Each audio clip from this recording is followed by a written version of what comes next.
Hello friends, आज मैं depression के बारे में बताऊंगा। Depression how horrible it is, कितना खतरनाक, कितना भयावह होता जा रहा है। और ख़ास करके एक बड़ी आबादी है जो 25 साल से लेकर के 40-45 साल के बीच में, जो कैरियर को लेकर के, जीवन को लेकर के बहुत ज़्यादा परेशान है या एक अनिश्चितता के माहौल में है। उनको डिप्रेशन किस तरह से परेशान कर रहा है and what is the difference between depression and anxiety and tension. बहुत सारे डिफरेंसेस है और सबसे पहले जो है हमें इन साइकोलॉजिकल जो डिसऑर्डर्स है या जो एक तरह से मेंटल इलनेस बढ़ती जा रही है, लोगों की समस्याएं बढ़ती जा रही है या मेंटल हेल्थ से रिलेटेड जो इश्यूज़ है, इस पे एक हम जागरूकता को लेकर के एक प्रोग्राम आ रहे हैं इस चैनल पे लगातार कि एटलीस्ट हम डिजीजेज और डिसऑर्डर के बारे में जागरूक रहें। फॉर एग्जांपल डिप्रेशन या अवसाद जो होता है, हमने एक अक्सर सुना हुआ है कि भाई अवसाद क्या होता है, लेकिन ज़्यादातर लोगों के इसके जो है भयावह परिणामों के बारे में नहीं पता है। सिर्फ सुना हुआ होता है या लोगों ने दूसरों के मुंह से सुनते हैं कि डिप्रेशन हो गया है। और बहुत सारे लोगों को डिप्रेशन होता भी नहीं है, लेकिन वो सोचते हैं कि मुझे डिप्रेशन है, या दूसरे को डिप्रेशन होता नहीं है लेकिन लोग सोचते हैं कि उसे डिप्रेशन होगा। तो ये भी बहुत सारे मिथ भी है इससे रिलेटेड। तो आज हम बात करेंगे कि डिप्रेशन से रिलेटेड किस तरह की प्रॉब्लम्स हमारे अंदर हो सकती हैं या किसी के अंदर हो सकती है, उसको हम कैसे डायग्नोज कर सकते हैं, या फर्स्ट हैंड बिना किसी साइकेट्रिस्ट या साइकेट्री के पास जाए हुए या किसी डॉक्टर या एक्सपर्ट के पास जाए हुए हम एज ए बीइंग लेमैन या नॉर्मल इंसान किस तरह से इसको पहचान कर सकते हैं, वो कुछ इंपॉर्टेंट बातें हम आपको यहाँ पे बताने जा रहे हैं। और ये चीज़ हम अपने ऊपर मेंटल हेल्थ के लिए अप्लाई भी करेंगे। जैसे डिप्रेशन, जैसे आप देखेंगे कि इसका जो सबसे पहला जो सिम्टम होता है कि हमें एक होपलेसनेस की स्थिति आती है, एक निराशा की स्थिति हमारे मन में आती है और हमें लगता है कि हम नहीं कर पाएंगे। जैसे कि कई बार हमें फेलियर मिलता है लाइफ में, एक बार फेल हो गए, 2 बार, 10 बार फेल हो गए, तो फिर हमें एक तरह से लाइफ से निराशा होने लगती है, होपलेसनेस होने लगती है कि हम कभी पास हो ही नहीं सकते या जीवन में सफल हो ही नहीं सकते, और वो फॉर ग्रांटेड अपने दिमाग में ले लेते हैं, बैठा लेते हैं। तो ये एक बहुत ही जो बड़ा सिम्टम होता है। तो इसमें मैं ये कहना चाहता हूँ कि जैसे कई बार हमें निराशा आई, माने जैसे सुबह हम किसी चीज़ को लेकर निराश हो गए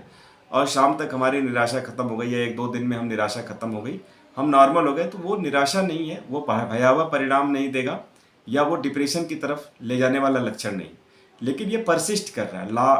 लगातार जो है हमारे अंदर एक तरह से होपलेसनेस या हेल्पलेसनेस की स्थिति बनी हुई है। लगातार जो है हम करीब 20 दिन तक, 1 महीने तक लगातार एक तरह से निराशाजनक हालत में चल रहे हैं। लगातार एक तरह से ड्रोन्ड, मतलब एक तरह से डूब गए हैं, ऐसा फील हो रहा है कि अब हम निकल नहीं पा रहे हैं। तो एनर्जी लॉस्ट हो रही है, मतलब अब सुबह सो के उठते हैं तो एनर्जी नहीं है, किसी काम को करने के लिए उत्साह नहीं है, कहीं पे मन नहीं लग रहा है। तो ये एक सिम्टम है जहाँ पे उसको मैग्नीफाई करना या उसको क्वांटिफाई करना कि कितना है, कितनी मात्रा में, ये थोड़ा मुश्किल होगा अभी, लेकिन आप डायग्नोज कर सकते हैं फर्स्ट हैंड की हमारे अंदर ये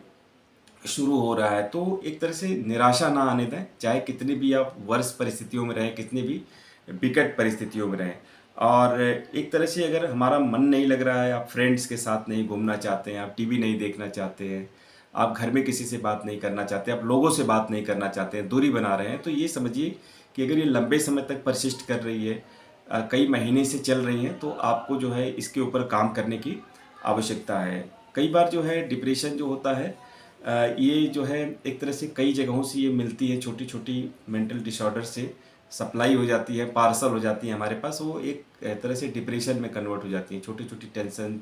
स्ट्रेस है या बाइपोलर डिसऑर्डर है, वो जो है कन्वर्ट होती रहती हैं।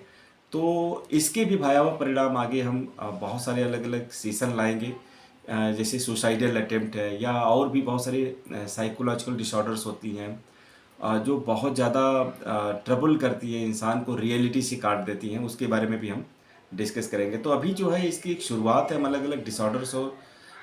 डिजीज़ के बारे में एक अवेयरनेस लेकर के आ रहे हैं, जहाँ पे हमारे जो साथी हैं, यूथ है, स्टूडेंट्स हैं, जो हमारे साथ लगातार पढ़ रहे हैं, तैयारी कर रहे हैं,